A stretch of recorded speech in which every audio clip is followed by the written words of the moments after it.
welcome to We Watch TV, the podcast where we talk about the shows we are watching, along with movies and other zany moments of our lives. Today we are bringing you another Supercut episode. A supercut is where we take a cut of the discussion from a specific show from previous episodes, and then we put them together to combine them into one episode for you. This supercut features the fantastic show Ted Lasso Season 3. Possibly the final season? Maybe. I guess we'll just have to see. Our Ted Lasso discussion kicked off with the season premiere in the episode 9 of We Watch TV entitled Brackets, Bachelors, and Bird Poops. But anyway, what else are we watching this week besides March Madness? I think you got to start with Ted Lasso. Ted Lasso. It's been a while. Has it been over a year? I don't remember. I do not think we got any Ted Lasso last year.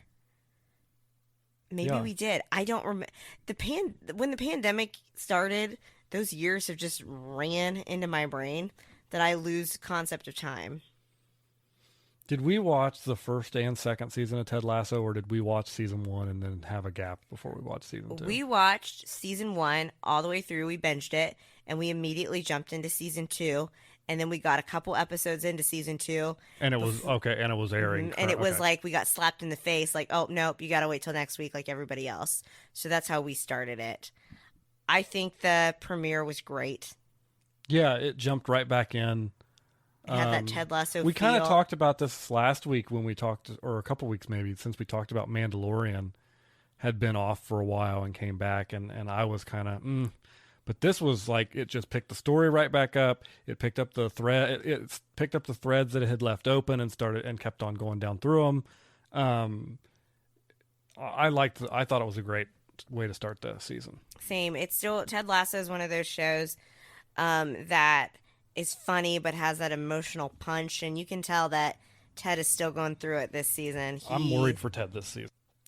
And I guess maybe I'm worried for Ted every season as we've kind of unpeeled his character. But this just seems like this is the darkest starting point I think we've seen him at. He's definitely displaying signs of somebody that we obviously know he's depressed. He has panic attacks, but that could go a dark route. I don't think they're going to do that because this is the last season was the Empire season as they described it. And this is going to be our kind of Return of the Jedi type season, so I do think they're going to end it on a happier note. I don't know though. You brought Star Trek or Star Wars up, so I'll expand on it. Rupert's office is literally the Emperor's throne room from the Death Star 2 in Return of the Jedi. Like that window, absolutely. Oh, no question that's intentional. There's no question that's intentional. Do you think that the season is going to end with Ted still the manager? Or do you think he's going to move back to the United States to be closer to his child? Even though his wife is clearly dating ex-wife is clearly dating someone now, which really kind of seemed to bother him. I would be surprised if he's still the manager of the team by the end of the season. Yeah, I think that they're going to, I don't think he's going to still be the manager, but I think they're going to tie it up in a way that will make us that classic Ted Lasso sad but happiness.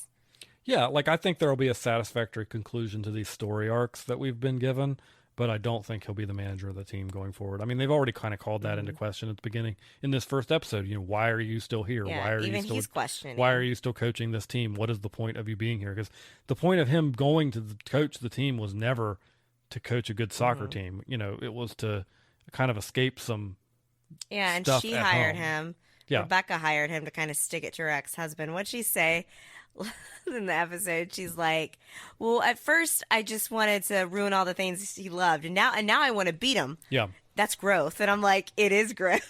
And you're just like staring at me. I'm like, hey, it certainly is growth. She means. It's growth with still more room to grow. She's still good. She's going to go through. I think they're all kind of going through it right now. What do we think about Roy Kent maybe being the manager? Because he is on the coaching staff now. I could see that being a story arc for him. And he's kind of, because he kind of showed in this episode, he has a little bit of concern taking over the tactical side that Nate was doing for the team. But he expressed that he's stressed out. He has anxiety about the fact that he's now kind of supposed to be that guy because of the 3 coaches. He's the one that actually knows the most about soccer. But we do love Roy Kent. Yeah, but I can see him growing into that role eventually. He kind of grew into a mentor role last season with Jamie, and I think this Jamie's season hot. you could see him growing into more of that managing. I'm sorry, excuse me, sorry. Soccer fans or football fans, don't come at me.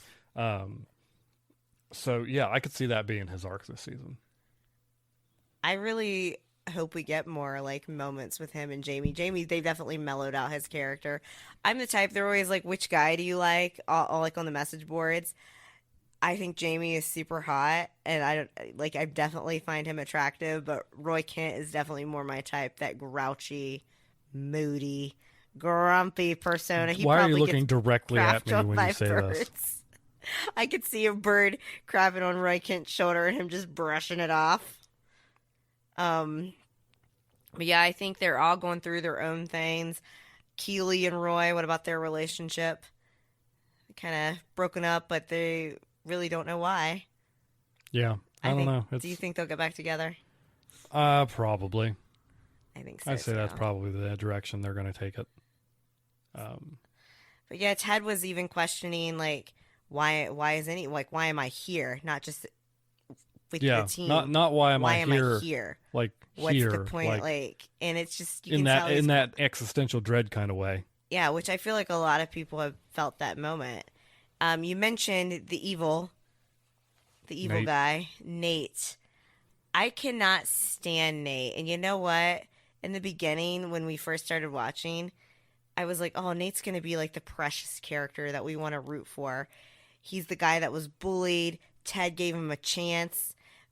But I feel like what they did with that character is realistic. The path that some of these people that have been bullied end up taking.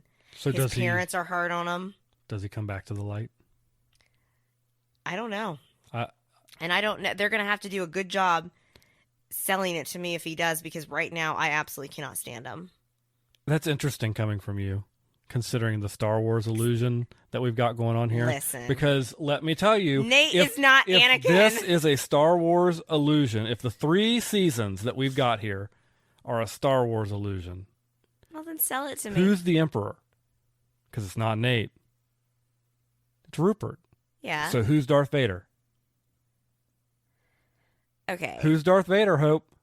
In this scenario, who's Darth Vader? I'm not going to say it because I love Anakin Skywalker. Nate love him. Nate is Darth Vader. Nate's the one that betrayed all his loved friends to go to the dark side, and they're going to redeem him at the end.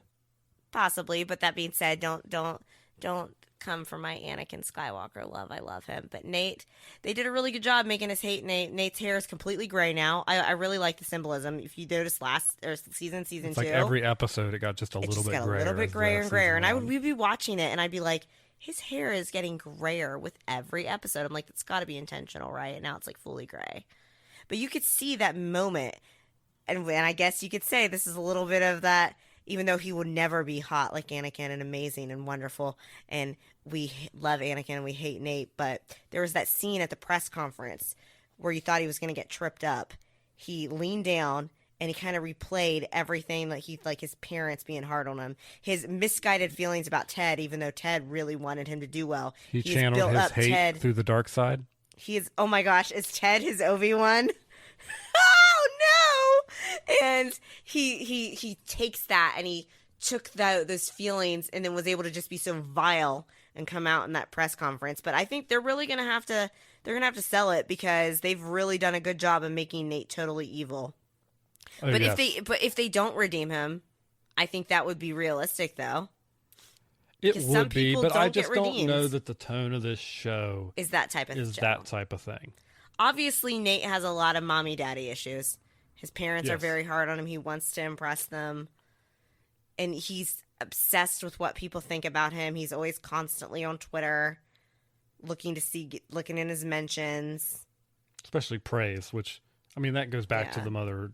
to the dad complex of not getting. So what do we think about Rupert buying him a car? Well, Nate sees that as like, Rupert's doing me a nice thing, but Rupert did that just because he didn't want that junky car sitting in his parking lot. Yeah. Like it was totally just that power play, and at some point in the next couple episodes, I anticipate Nate probably will kind of become wise to that. Mm-hmm. That this isn't about Rupert liking you, this is and thinking you're good, and let's see what happens when they lose their first game. Yeah. Then we'll see We'll see how well Nate is able to handle it once he's not the Wonder Kid. Wonder Kid.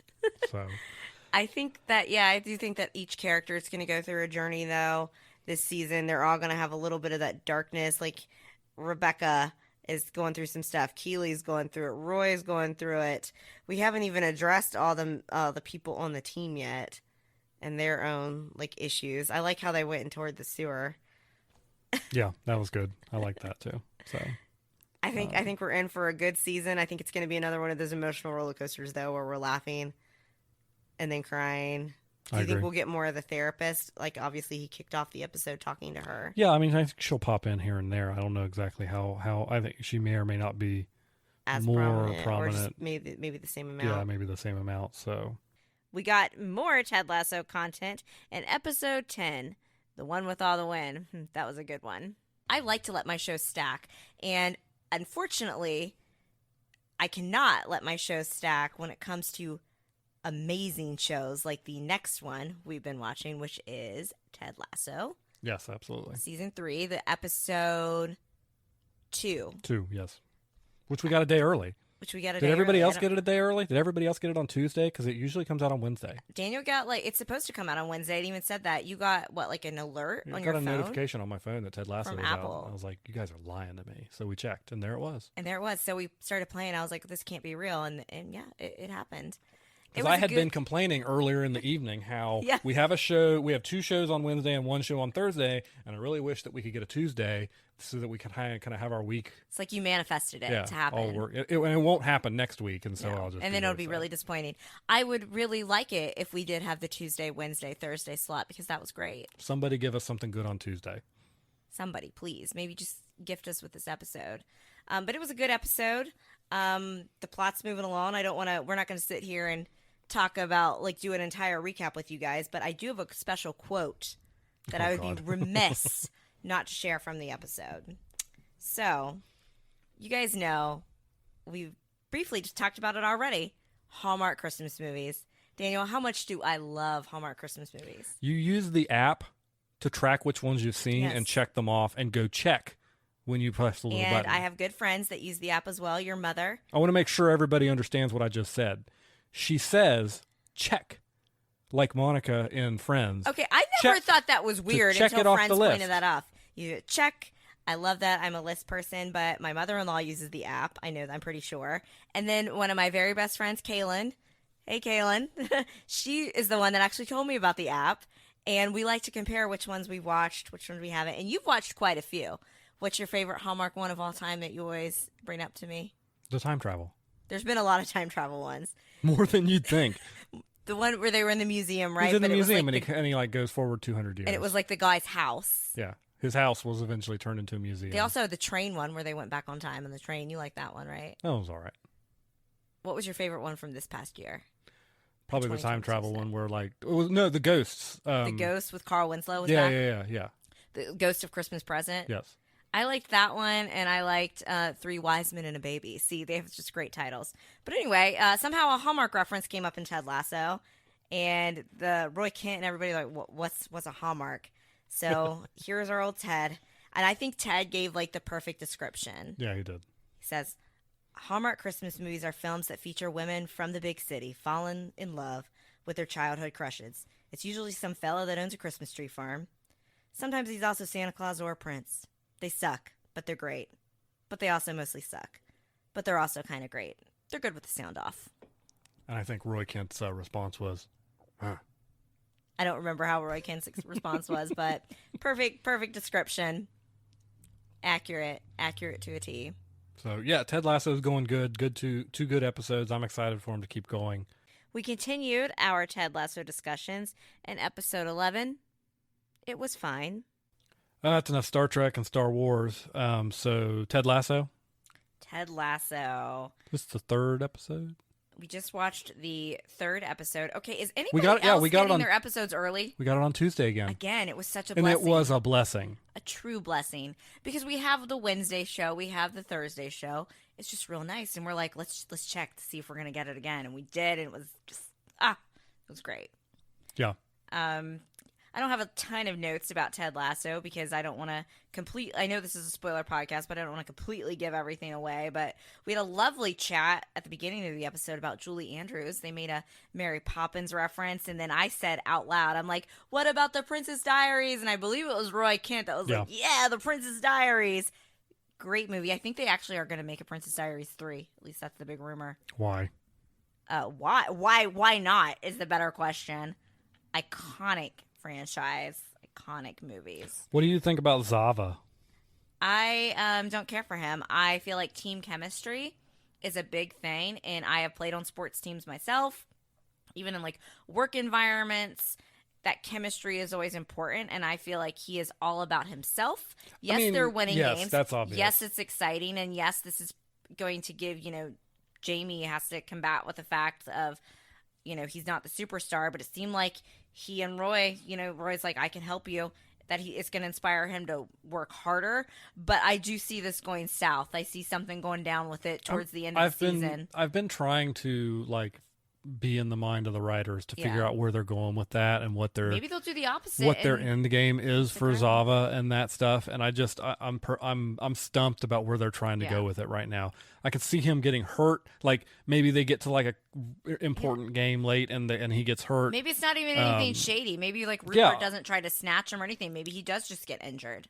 I don't know that it'll be anything shady because I don't think he can be snatched with the contract with the way the contract works at this point. I just don't.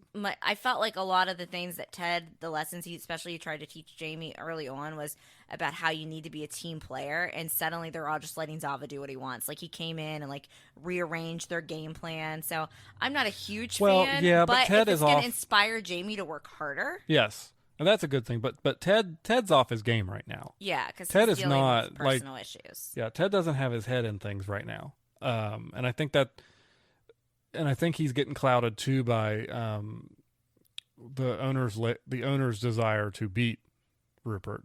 Yeah. And just kind of going with it at that point. And even first episode, he was asking, "Why am I here?" We haven't really had a lot of Nate scenes.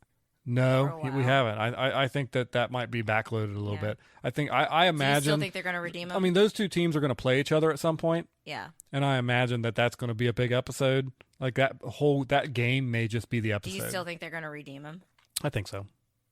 I think so too. I think they're so. Have to work hard. I think so because they're following that Star Wars original trilogy format. And I also think so because I think that's just the show. You almost said Star Trek. I did almost say Star Trek. So many star shows. I think that's just the format of the show. I think that is I think we're going to end on a feel-good note. I really do. I do, yes. I agree. It's going to be a feel-good note. Maybe not for everybody, but in general, it's going to be a positive feeling of the ending of the show. I'm very confident in that. I'm excited again to see Roy and Jamie working together because Roy's going to help him. I would say, as much as I love Roy Keeley relationship, my favorite relationship on that show is the friendship and the bond between Jamie and Roy. Yeah. I really like how they, you saw how they started off, can't stand each other, and they've just really come together. And I love watching, the romances and stuff like that bloom and just friendships. Seeing the truth, and that's one of my favorite things about Ted Lasso is while they do have some romantic relationships, is I feel like the friendships are very important. Like Ted and Rebecca, all the friendships are really nice. And that's one thing for me. I know you like the romantic relationships and the shipping of all that stuff, but I'm not as much into that. But something that really does get me in shows is people who were at odds with each other coming to a mutual understanding to like each other. Yeah. Even if and not romantically, but just in general, coming to respect in one another. I really like that kind of character interplay within shows. So. Because that's character evolution. That's growth. More Ted Lasso chatter occurred in episode 12, entitled "It Is Your Birthday," which was my birthday. Ted Lasso. Yeah, continues to be excellent. Continues to be excellent. They did it. They did it. They did what? They made you feel sympathetic for Nate. I did, because I can see that Rupert, I've always known that Rupert's manipulating Nate, but we got a little bit more focus on Nate than what we've had all season, and I was able to see that internal conflict in Nate again. They had you in a scene. Because you were going into that show every time Nate was on screen. I had to pause it. Every time Nate was on screen, yeah, and so mad at him. half a scene, and all of a sudden you're like, oh no. Well, what did he had like the thing with like Ted, right? And he like knocked, but then he picked like the little figurine. Was that what it was? Yeah. And he knocked it over, and I was like, ugh, but then he picked it back up. And we haven't really had much focus on Nate just by himself this season yet, except for when he was looking to see how he's been talked about on like Twitter. You've or only ever seen him when he's trying to put on that front. For and I got Rupert to see a people. glimpse, just like you sometimes when he's in the Vader suit get to see a glimpse of Anakin. I got to see a glimpse of the Nate that I liked again. Yeah. And it just Rupert continues to be more just of a terrible, horrible, awful character. But you know what my favorite relationship continues to be on Ted Lasso? Yeah, it's mine too. Jamie and Roy Kent. Yep. They have grown so much. I will be characters. I will be actively mad if they use Keeley to throw a wrench into those two. I will be mad about it. I will be. I won't be mad about. I won't be mad at Keeley. I will be mad at the writers of the show. If they do that, I will be upset because I think the scene where Keeley was talking, I think she might still have some residual feelings for Jamie, but I think part of it could be like, why didn't he act like that when we were together? I think she probably has residual feelings for him. I still think that she loves Roy, but I don't like. They've done it enough now to make some Keeley references with it that I'm a little worried, and I don't want that Jamie-Roy relationship to be ruined. If we're going to do anything with Keeley, just put her with the woman that's financing her company then. That's what the internet get her away from my boys. That's what the internet wants. Get her away from my boys. The internet wants them to. The internet is like, now kiss. Then again, no, like we've talked about, I feel like we often expect the worst in people, and Ted Lasso is a show that sometimes you're right. It's a show that often we should know better at this point, I think. One of the reasons why, when someone asked me, I was at a family event for a relative that we recently lost, and someone asked me, what? It took Why me are you laughing you just about said that? you just the way you paused that, you said we were at a family event, unfortunately, and then like took a long enough pause that I was like, wait, what? And then it kicked in on me what you were talking about. This is the dark humor I'm talking about. Unfortunately, not the family event was for an unfortunate circumstance, is what I should say. But someone asked me, they hadn't heard of Ted Lasso, and they're like, well, why do you like it? And I was like, because it's great. But then when I got home and I'm talking to you, it's the relationships, not so much the romantic, but the friendships. Ted and Rebecca. Living under a bridge? What? Have they been living under a bridge? How have they not heard of Ted Lasso? They were not a millennial. Oh. Sorry, Gen Xers. That's very kind of you. Yeah. So, like, even before I started watching Ted Lasso, I had heard of it, and I had seen the skit that he did like years ago before the show. Like, it's based off of that character. The already commercial, existed. yeah. I did not remember that. I didn't remember that commercial. I totally did. But yeah, and would you say, what do you like best about Ted Lasso? It's the relationships, the friendships. Yeah. The character growth. I'm big on character growth. Yeah. You can get me into a TV show if I see a lot of character growth that's organic. Like Trent Krim of The Independent, formerly of The Independent. He is a character that we were like, at first, and that he's like endeared himself to me. Do you think he's writing that book? He found out a secret about one of the soccer players. Do you think he's going to screw him? I don't think so. I don't think so. They're making it seem like it with the way he's kind of given the glances, but but again, it's just not something Ted Lasso does. Yeah. So yeah. I really don't think that's where they're going to go with it. I don't know where they are going with that, like, observation that he made, because clearly they're going to pay it off in some way, but I don't know where they're going with that. Ted Lasso continues to knock it out of the park. Yeah. We did get the episode on Tuesday again, but much later, and by the time it came out, we were in our zombie. We got it on Tuesday at like 9:00, and it was like, nope, that's not we had already eaten our dinner over then, so we had to wait till Wednesday. But like, is that like other people getting it on Tuesday? I haven't heard of anybody else getting it on Tuesday, but we continued more Ted Lasso chatter in episode 14. Bless your beautiful hide. Ted Lasso, and we're marching through Ted Lasso. I don't want it to end. I don't want it to end. I'm not trying to be incendiary or insulting of people, but the normies probably didn't like this episode, right? because Ted Lasso. last season I'm pretty sure nobody liked the Beard episode. It was kind of and I love that episode. It was kind of reminiscent of the Coach Beard focused episode from season 2. It broke it up and had more of the other characters in it. Yes. And so I think it was better. It was a better episode, I think, than the Beard only episode last season. But each of those scenes are going to have relevance and pay off in the overall plot. Absolutely. Ted's kind of getting his groove back. And Rebecca kind of goes on her own little journey. She's always attached to her phone. There's obviously stuff going on in her personal life when it comes to, we don't know what the results of can she have children or not. Pretty sure she can't. I think that's what they want you to think, but I wouldn't be surprised if she finds out that she actually can have children. Because that is something that, now obviously Richard was a piece of garbage anyway, but I do believe that was part of some of the dissolution of that marriage besides his wandering eye. Yeah, I agree. And then the best part, the best relationship on the show, Mr. Jamie and Roy Kent. Of course. They had even more bonding time together. I will be furious, and I don't think they're going to do it, but I will be furious if something happens to break down that friendship. Oh, me too. It will be. Yeah. It will sully the show for me. It would. Listen to me, folks. It will sully the show to me in a very similar way to How I Met Your Mother sullied the end of that show. Don't mention How I Met Your Mother to me unless you want me to rant for 45 minutes. It was a great show, and then they just crapped on it within the last 10 minutes. And to the point that I can't even rewatch a rerun of How I Met Your Mother because it was so ruined, horrible, awful, terrible. How I Met Your Mother is an example of a show that when you have a series finale in mind, it's best to, as your show evolves, to maybe change your writing. Because they went with the one that had apparently been written after season 1 and the whole course of the show changed. But that's a whole rant for another day. Maybe it's a rant for another day. We should do an episode of good finales and bad finales. That one for was maybe bad. A special thing. If they do that to these two characters, I won't ever watch Ted Lasso again and the whole show will be ruined for me. Correct. I don't think they're going to do it. I don't think they're going to do it. I think Ted Lasso, one of the main reasons why I like Ted Lasso so much is the relationship building aspect. And that is a relationship that you saw start off as kind of foes. Then there was some mutual respect, and now there actually seems that we're getting to a point of friendship and understanding.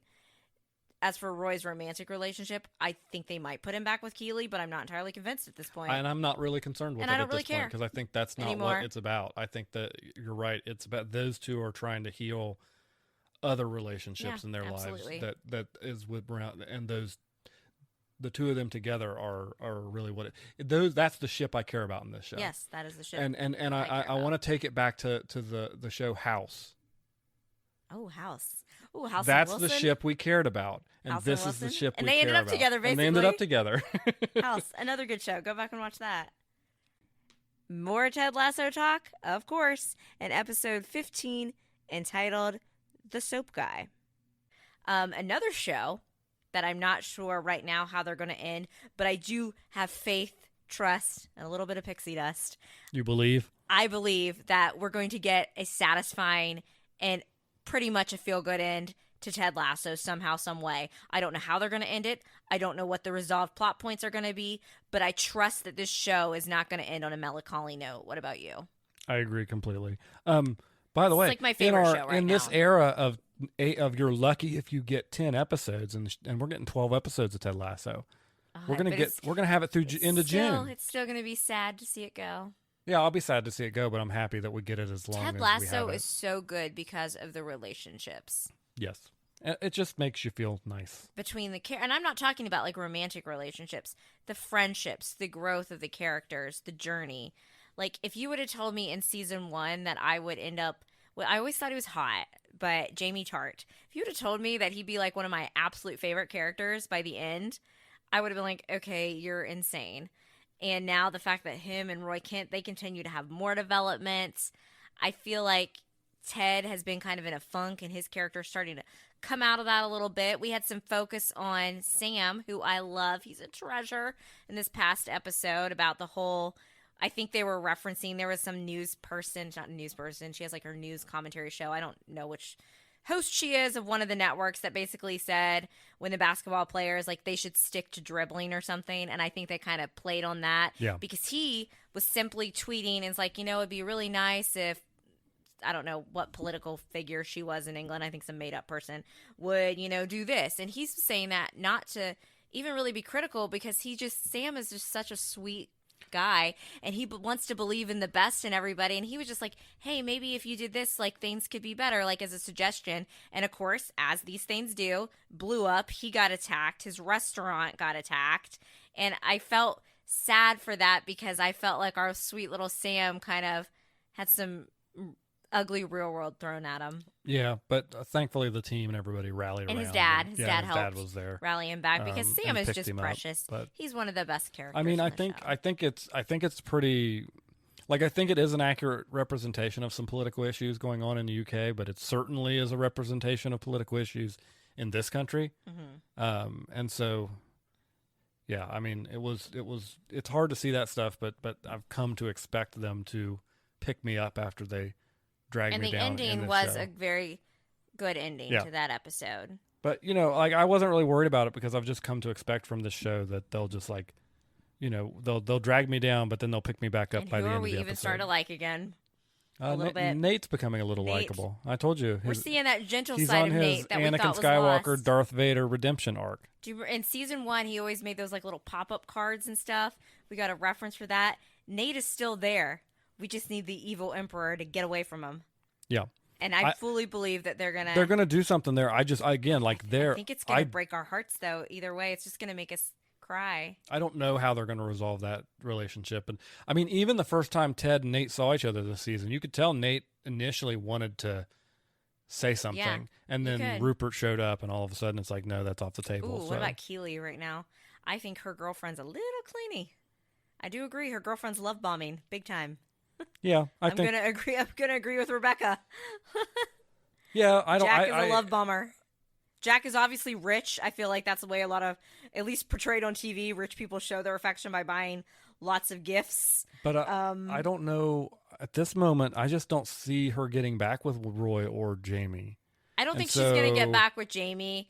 I think sometimes her commentary on Jamie is like, man, why couldn't you act like that when I was with you? I think there's still a chance, now that you said the episode count, for her to be back with Roy.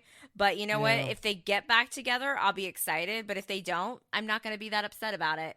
Because I really like the growth that we've seen in Roy anyway. See, I can see the arc I can see for most of the main characters this season. They could even leave it open-ended, too. Yeah, I see, you know, Ted probably going back home. Because I think the toll on being away from his son is hitting him. I see Roy's arc being more, not relationship-wise, but more about becoming the leader and becoming the next coach of the team.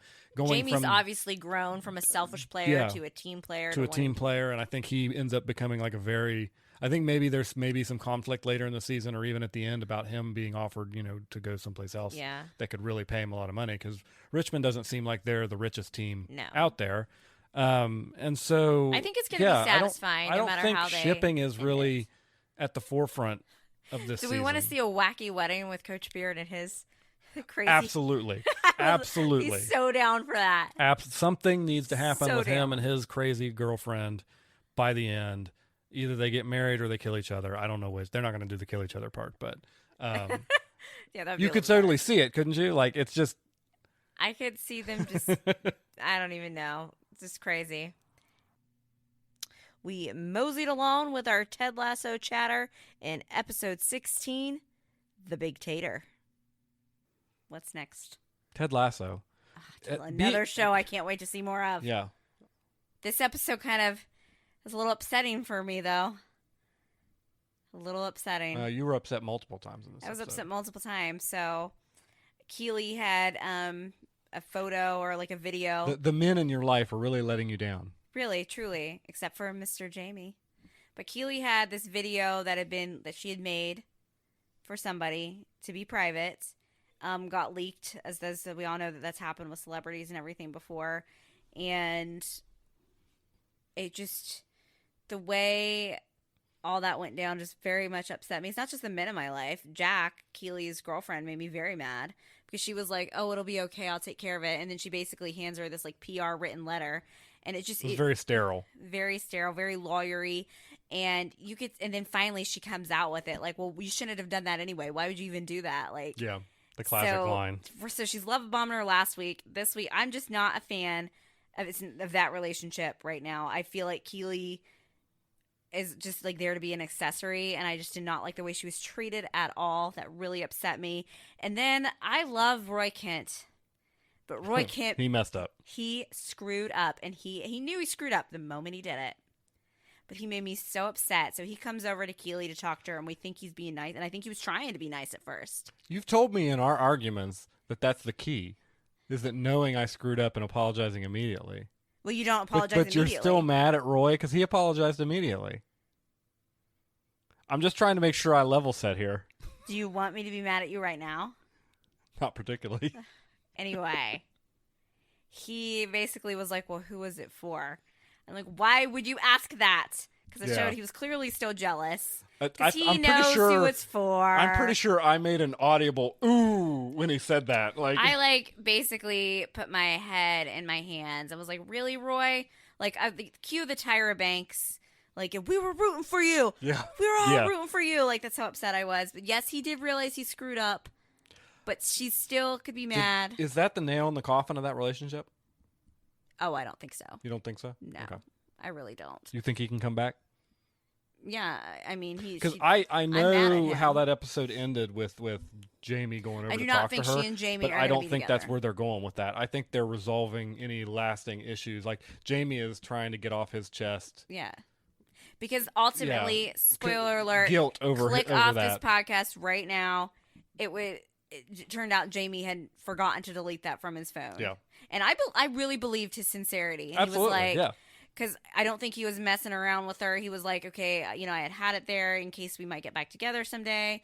And then I realized you and Roy were serious, and I just kind of forgot about it. Because before, Jamie had been like, delete, delete, delete. And I think that's why Roy actually asked Keely about it, because I think Roy probably deep down knows that it was for Jamie too. Well, he knew whether he'd received any videos or not. And it was just, so give me the ick. I wish he hadn't done that. But Jamie, arcane of character evolution, character growth, finally did the one thing that Keely had been wanting and Rebecca did it too for Keely, but the one thing that she had been wanting all episode, just support. Yeah. I'm sorry this happened to you. This stinks. And it was a very tender, loving moment between them. I do not think, maybe I'm wrong. Maybe that Roy's not only coaching Jamie to be a better person and ball player, maybe a better boyfriend, but I don't think, at least from what I saw, that they're going to get back together from that. I think it was an understanding moment between two people. If anything, I could see Jamie being the catalyst to getting Roy and Keely back together. So I do think there's a chance for them. I do not think Jack is going to happen. No, I don't think so. I haven't been vibing with that from day one. And that's just because I always thought it was weird that she's like the one that funds Keely's company. I'm like, dynamics, power dynamics. And you've seen that Keely has basically become like almost like a shell of herself. And there was a wardrobe choice for the reason why she had that like pretty woman like outfit on. And I like was pointing it out to you and you're like, what are you talking about? Then I get on Twitter and everybody's like, look at her pretty woman outfit. I'm like, I told you. And Jack really let me down. I'm not much for outfits in television shows. Now, if you want to have a discussion with me about uniforms in Star Trek, I'll have that discussion. But outside oh my of gosh, give Star Trek a rest. It's not coming back till June with Strange New Worlds. We don't have to get a Star Trek reference in every episode. Yes, we do. I like Ahora's dress, though. Even if that makes me like, see, there you go, not feminist, because that was cute with the little boots. One final point on that kind of storyline of this episode, kind of the meta side. I was kind of surprised Apple, of all companies, let them do that story. About, like, the leak, yeah. Because Apple's kind of, the iCloud leaks have kind of been the famous, like leaks in the real world over the past like 5 to 10 years.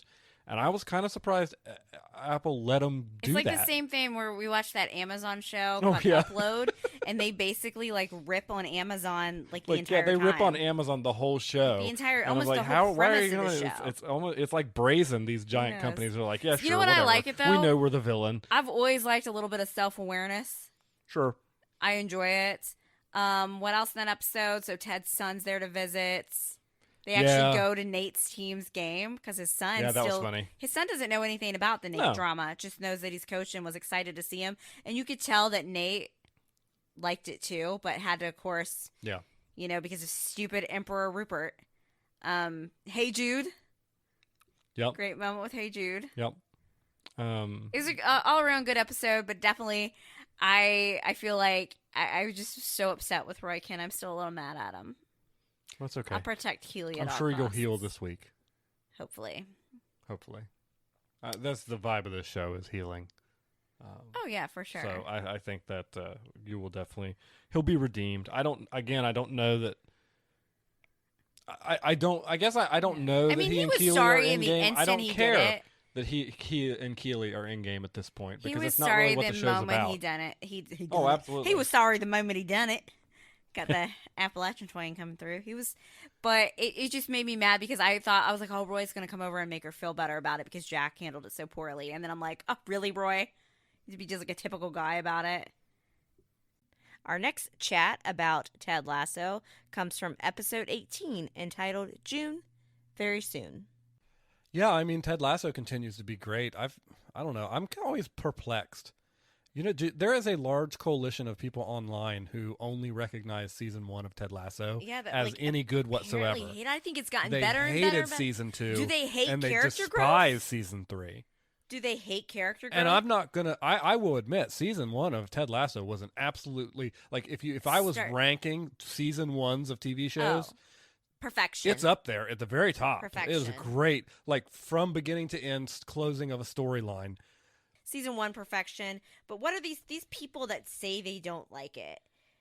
Do you people not like character growth? I mean, do you not like character? Are you like the people that I watch my CW shows with that are like, oh, with the Vampire Diaries, it should just always be like season 1. And I'm like, so you didn't like to see the character growth of, Damon Salvatore.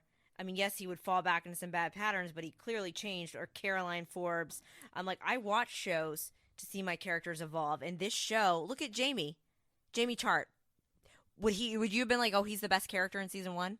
No, absolutely not. What about now? Yeah. I've even seen people criticize, like, the writers, though, saying the writers, like, they must have gotten new writers or something. So people I don't know. didn't like the Beard episode last season, and a lot of people didn't like. Where were they? Were they Amsterdam? Amsterdam, yeah, this season. I thought that was like, I like that episode probably too. one of the best episodes of the season, and every episode after that has just been phenomenal. So Nate, you want to talk about Nate? Yeah, I mean, they're redeeming him. I think he's already kind of recaptured your heart a little bit. A little bit, yeah. I'm more forgiving than I thought. He started mending fences. He made up with, is it Aiden? Is that the guy that does his job? Like Colin, the stock right? boy? I don't remember what his name is. I don't remember either. But Colin's on the team. He made up with him, by kind of doing his job there and writing him a note. And you wonder the next episode whether he's going to kind of try and approach Ted. You're missing out what he actually did, though. Well, he quit, yeah, and it was kind of a, like... It starts off with a cold open. Yeah, and he's just already most quit. Recent episode. And they're like, oh, he's quit. And actually, the headline was fired. Yeah, fired. So we're like, oh my gosh, why would Rupert fire Nate just because he got mad at him and he wouldn't go out with him and, be a terrible person with him? And I'm like, that's still not what Rupert ultimately wants to win. I don't think Rupert would do that unless he was messing with somebody. But then we find out that when Nate's with his girlfriend, who we like right now, seems like she actually likes him for him and is helping him kind of find that light again. We find out that Nate quit. Which made me respect him. Yeah. It was Anakin coming back and throwing the Emperor down the shaft of the Death Star. Yeah. So, according to this, we have 2 more episodes of Ted Lasso. Okay. That's good. That's enough to give us this episode to kind of do some stuff. I think this season's been great. It's like we're Roy and Keely. Yeah, they're back together. Well, we don't know for sure if they're boyfriend-girlfriend, but we're going to assume so, that they're back together. I'm okay. Roy wears tie-dye now. He does. Jamie's Roy's best friend. He is.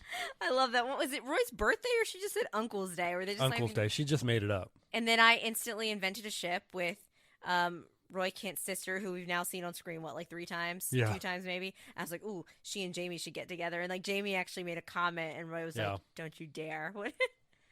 But like Jamie brought a gift for Roy, and it was like Roy was actually touched. Jamie didn't get him the tie-dye shirt. All right. So to wrap up here. Oh, you don't want to just talk about how awesome Jamie and Roy Kent are and how it's the best relationship for on the hours? show? No, not particularly. I could talk about hours. Two episodes of Ted Lasso left. As far as we're aware, the last 2 episodes of Ted Lasso ever. Yeah. Is Ted going to be the coach by the end of the last episode. I do not believe so. But I think that Ted Lasso is going to give us a happy ending, and I think we're going to get character resolutions. Is Nate going to be the coach by the end of the last episode? Of Richmond? Richmond. No. I think Roy Kent will be the coach. That's what I think. And if not, I mean, I could see Nate maybe, but like I think they're leaning towards Roy Kent taking more of that leadership role and finding his place, finding his purpose. And Keely now no longer has that overbearing person. She's going to go strike out on her own and bring Barbara with her. Yeah. A character who we did not like in the beginning and now like. Snow globes and all Rebecca that. has had her closure.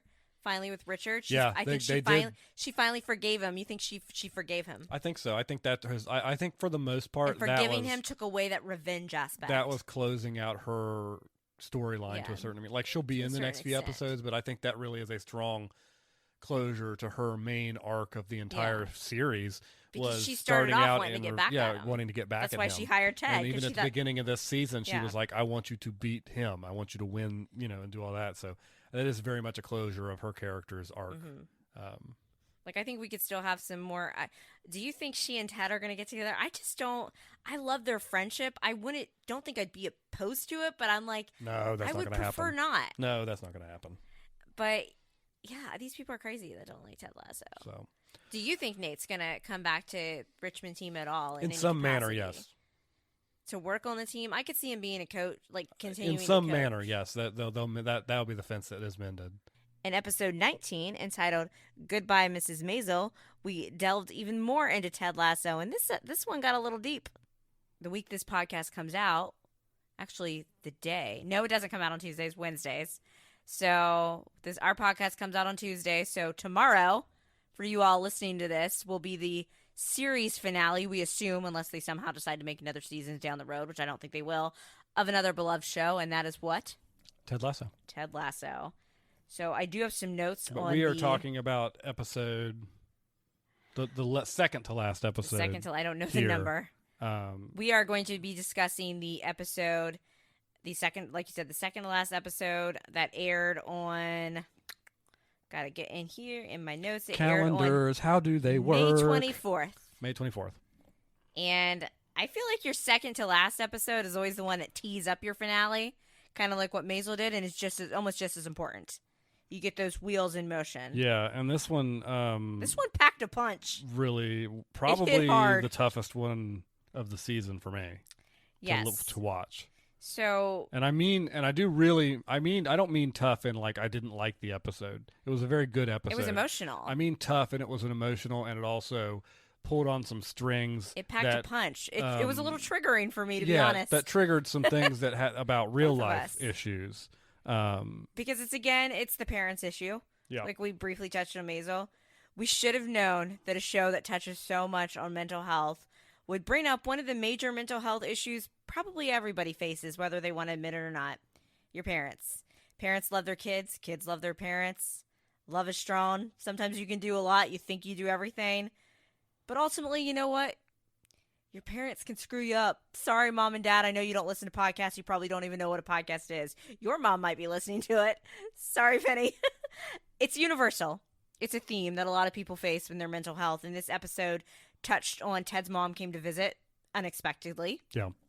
She's also the woman that played Ted's mom was also the mom on Freaks and Geeks.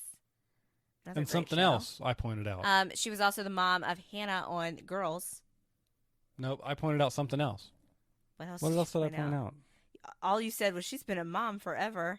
Oh, maybe that's she's in an episode of Frasier. She's playing a mom and a kid in the store. She's the one that wanted to wrap up her son's outlaw robo laser geek toy. Outlaw laser robo geek. Outlaw. Get it right. In the chemistry set or the whatever. Classic the living 90s brain toy. The living brain toy is a gag. The Cranes of Maine have got your living brain. So she shows up in that. I don't know what else you played. Who knows? We deal with Jamie's dad's issue again with Jamie's dad. We get to meet Jamie's mom. Completely different relationship with his mom than his dad. Were you? I was not expecting that. I was not expecting that on a lot of levels.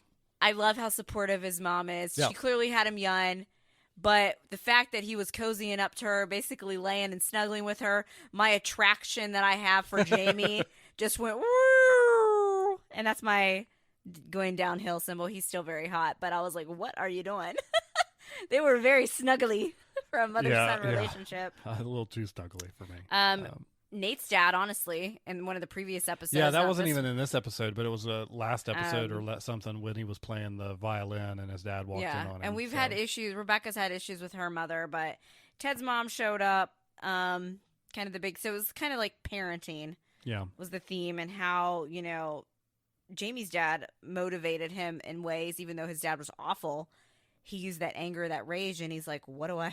Yeah, and I felt like he kind of struggled with it a little bit. Well, the character growth for Jamie was that his motivator for all those years was the pain of his father, and that's why he with his behaved father. so abhorrently. And he'd gotten to the point now where he really was ready to let that go, and he was like, how do I motivate myself now? Like, what do I use? Like, what would you say to him? Like, F you, but thank you. Yeah, and then that... kind of Ted uses that later to talk to his mother, and that's the part. I'm not going to get into it too deeply, but that part, that scene when you watch it, everybody... it got me. I don't shed tears lightly. Yeah. Let's put it that way. Whereas I was like bawling a mess on the couch. I mean, she cries at commercials on TV. I do. So. That one coffee commercial was so sad. But it was good. It still had that Ted Lasso feel good moment at the end. We also got the Roy Keeley Jamie trio, and not in the dirty way. I felt like almost in a way Roy and Keeley were parenting Jamie. Oh, absolutely, they were parenting him for sure. And they're the three best friends that anyone could have. We had a huge reveal about Coach Beard, the mysterious Coach Beard, about why he's so devoted to Ted. I feel like from a writer's perspective, they were holding on to that one specifically for the moment that it needed to be used in. It was brilliant for making up with Nate. I kind of had it wrong for a while. I think Ted was always sad and depressed and bummed out about the way it ended up with Nate, but Ted was always going to forgive Nate. Absolutely. He always was going to forgive Nate. I was Beard. Yeah, you were. I was. And then you find out where Beard goes, and he shows up at Nate's house. Because the boys, the soccer guys, the guys on the team want Nate back. The guys on the team want Nate back. Roy Kent doesn't. Roy Kent made the Nate's good at everything I'm bad at. Exactly. He made the very logical point. He said, Nate is good at everything I'm bad at. It was Beard. And we find out why Beard is so fiercely loyal to Ted. Yep. There was a comment. I don't know the exact quote. I should have written that down in my millions of notes, but I was so focused on Maisel, where Ted basically says, I hope that we aren't all going to be like remembered for our worst moments. Yes. And that's the best. That's something I need to apply to my own life, because I can be very unforgiving. Yes. But yeah, and like with myself too. Like I can be I'm my own worst critic, 100%. For sure. And I need to be more forgiving of myself as well. I mean, yeah. I think we all are tough critics on each other, but if you can't forgive yourself, how could you possibly even start to forgive somebody else? Exactly. So I thought that was just kind of that got me. But it was a really good episode. I think it teed up. Rebecca says this is the start of every season, a little meta where I drop the big bombshell. She's like, but I've got nothing. And Ted's like, well, I got something. And I think Ted's going to be leaving at the end of the season. Yes. And will be going home. I think at this point, he almost admitted to his mom that in a way he did run away. Because he doesn't want to he's depressed at what happened with his marriage, but he desperately doesn't want to disappoint his son. He's terrified. He's terrified. Yep. Because the whole theme was like parents. And I think Beard's going to stay. Yeah, I think that they might be. I think Beard, Roy. I think Roy's going to be the head coach. Maybe Beard.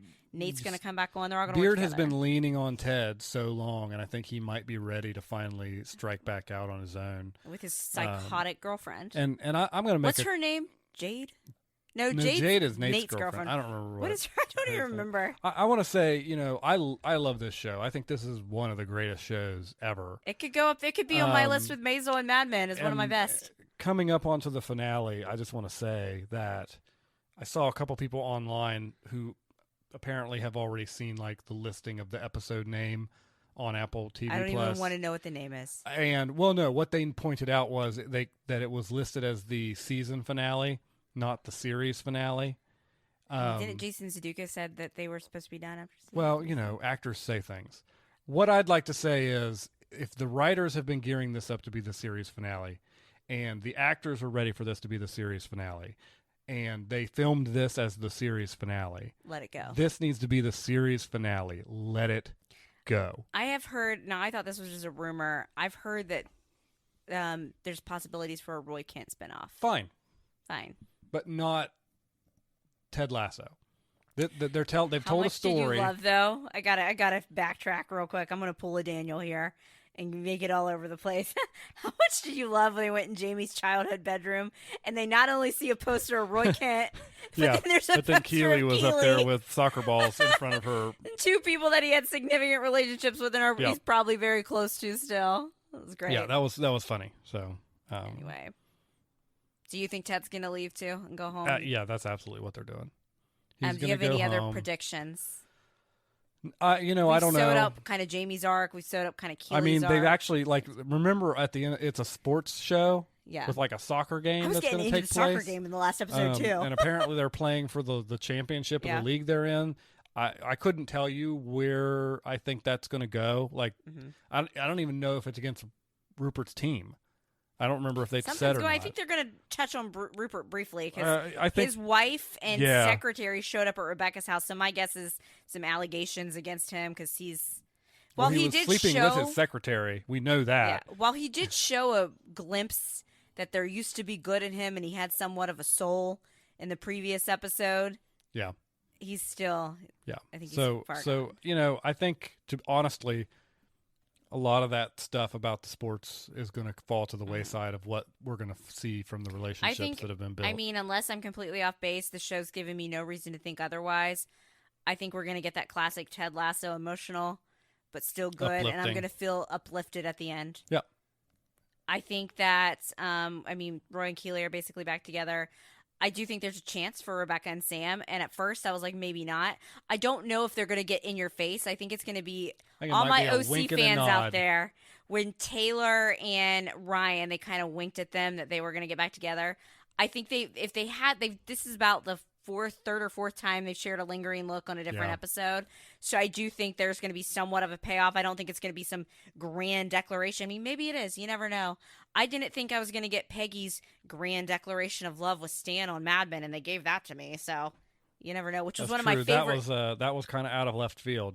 And it worked. Yeah, it did work. For that character, because it was just so different. But go watch Mad Men. Seriously.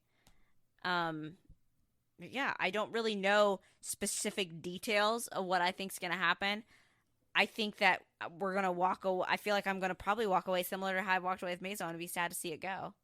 I'll definitely be sad to see it go. But like I said earlier, I don't want it to overstay its welcome either. I agree. And so if this is what they've written and this is how they want it to end, I hope that the powers to be at Apple who love that money don't pull it back from the grave after it's over.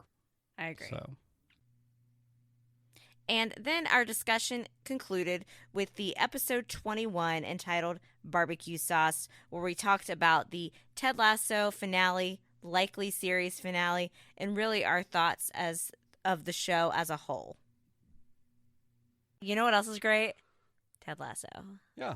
Now, I'm not going to be organized like I was with Maisel because I was still so emotionally charged after it. We had to pack that night, even though we still forgot Daniel's belt. Apparently. Yeah, and then we went on vacation, and then I just spent yesterday 15 hours in a car, got up, went straight to work this morning.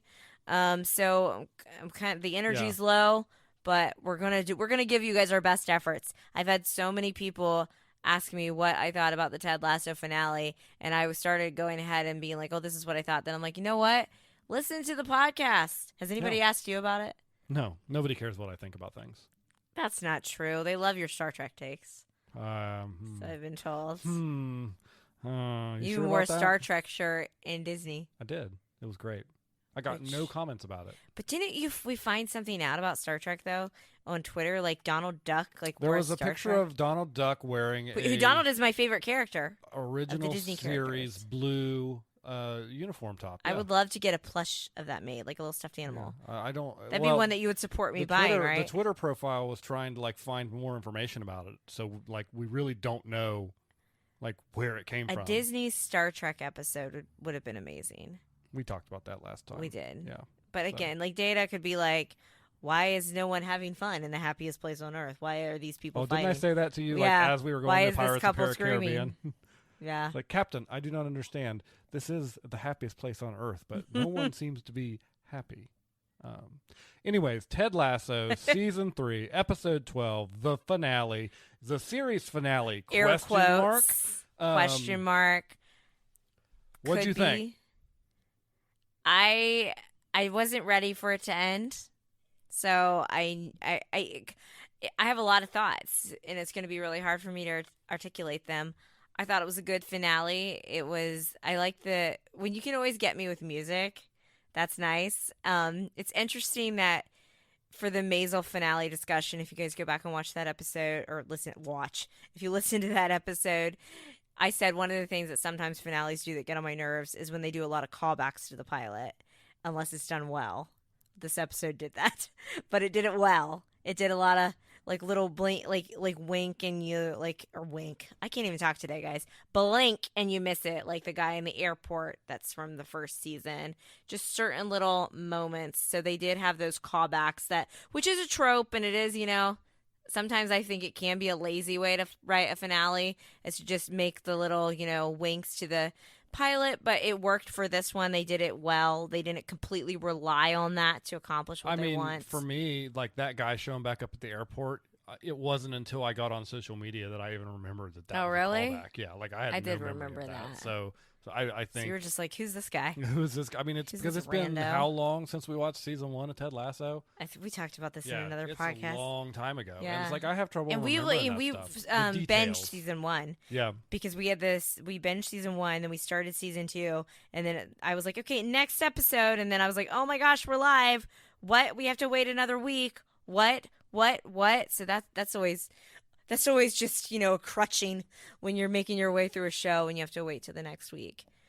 But anyway, other than that, I thought it was a good finale. I can say that I'm a little surprised that a lot of people online were surprised that Ted left, because I never thought he was going to be in the UK forever. I always thought that he would end up going home. I never thought it was going to be a forever job. I mean, the reason why Rebecca brought him on at first was, because he was kind of dopey and she was trying to screw Rupert over. Yeah.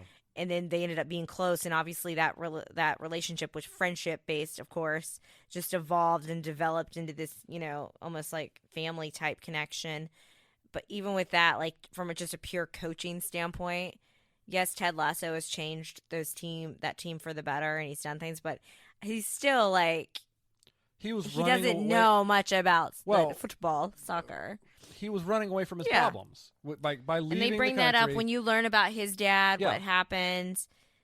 I always thought that he would he would leave the team, and they kind of solidified it for me, especially with the episode. Even before when his mom visited, I was like, oh, Ted's going to end this, and he's going to go back home, and that's how they're going to end this. I enjoyed the finale. That second to last episode was the best episode of the season.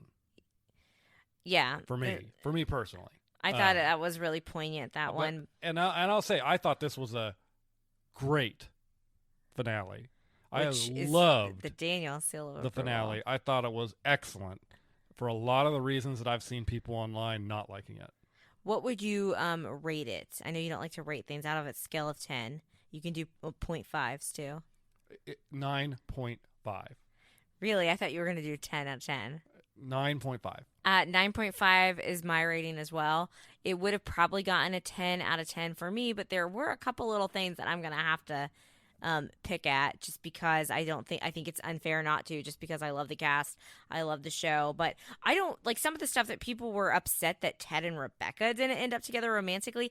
I have never. The only time I maybe got a vibe that they could have been was when it turned out she and Sam had been texting through that like dating app, and I thought, oh my gosh, are they going to go there with Ted? And because they made it seem like it was her and Ted. They tricked it, and I was like, that's going to be weird. Yeah, and you don't need that. And they taunted those people at the beginning of the episode. They did, because I thought, oh my gosh, are they going to do fan service and actually hook them up? No way. I was like, what's the shtick on this? And then Beard and Jade shit up. They were never going to do that because that's not what the show was about. And it is about relationships, but not everything has to be romantic. Correct. Yes. And I never so that wasn't. I think some people were really upset that Ted left. I always figured he was going to leave. I think we talk about how this is possibly the series finale. I think now, especially, it's made a lot of money. I do think that there's definite potential for a spinoff or a sequel. In some sort, but I do think Jason Sudeikis is probably done. I think we could see the character of Ted again, but like the end, he says, it was never about me, where he changes the name of Trent Crimm's book instead of the Lasso way to the Richmond way, and I think that Ted's storyline is kind of sewn up for now. And then people were talking to, a lot of people were like, oh my gosh, did he get back together with his ex-wife? And I'm like, what? I'm like, I just got the vibe that they were co-parenting, and if they are back together, good for him. Why would she not come to his soccer game? Yeah. And that's where Ted, that's where his son lives. And when he left, he didn't have, another home. I think it's clear to me that stupid Dr. Jacob is out of the picture. I have to get that out of my brain right now and into the universe and tell everybody from a technical standpoint, please. Ted left her before they were divorced. Yes. To go to Richmond. He did not have another home in the United States. So the only place it makes logical sense for him to go to when he gets back is the house that he and his wife used to live in. And his son is there. Duh. That's the only place he has stuff. And I guess he could have gone to his mom's immediately. But that wouldn't have made an emotional impact at the end of the finale of the show if he'd showed up at his mom's house. So he went there. That wasn't to indicate that they were back together or anything like that. You're reading it into it. You weird shippers. Some shows can be satisfying. I don't even think that's just shipping. Stuff. I don't think anybody, but Daniel, I don't even think anybody's shipping his wife. There is probably a very small group of people. I don't think anybody shipped him with his wife. Now I hope it is a television show on TV in the 2020s. Somebody is shipping somebody with everything. Oh, I'm sure, but I feel like I just got the vibe that they were co-parenting and that there was still love there. If there are Anakin, Ahsoka shippers out there, there are Ted and his ex-wife shippers. I guarantee it. Okay, Anakin, Ahsoka, get that out of your mouth. That's so gross. I didn't say I endorse that incestuous. Ship, by the way, everyone. I just want to make sure it's That's clear. Like a brother-sister thing. Ew. That'd be like, I know people that ship Luke and Leia, though, but can we... Okay, now you're bringing up another Star show into this. I have to say something, too, about the Michelle situation. I was not a fan of that woman. Day one. Didn't like her because I love Ted. Obviously, I'm getting his perspective. But then we started to learn a little bit more about her. We learned that Dr. Jacob, who Ted, that's one of the reasons why he didn't like therapists. Can I just say that Dr. Jacob should lose his license? Yeah, probably. Not only, he literally was there to help them. I think he was her therapist initially. I don't think Ted was really seeing him, but they hooked up.